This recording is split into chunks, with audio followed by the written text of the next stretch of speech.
去年的3月底，宜兰月明国小的学生因为净滩捡到一台日本女大学生的相机。当时，这个女学生专工飞来台湾，感谢师生帮伊找回这台漂流900多天的相机。这个感动人的故事，经过1年，老师是带领着学生，把这段回忆搬做一出红仔戏，到台湾各地国小去表演。今仔日是这群学生的毕业典礼，女大学生惊喜出现，或者学生是有够痛的痛。来自日本东京的女大学生庄月氏李奈，伊现身伫毕业典礼现场，送出纪念卡片，互小学生真欢喜。很开心啊，老师在骗我们。原来校方故意隐瞒，办导师甲学生讲庄月氏李奈袂出现，互大家拢真失望。如果万一他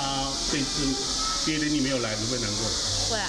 讲到这个女大学生甲这学生囡仔缘分，大对去年3月底讲起，一台海漂900多天的相机，外观看起来是垃圾古旧，透过老师帮忙甲相片铺上网，无到1天就找到失主。这个神奇感动人的故事，被理工园导师活用做教材，师生共同创作一出红仔戏，到宜兰塘彰化当地国小演出。我会告诉他说，因为你的那个相机，造成了我们去做一连串的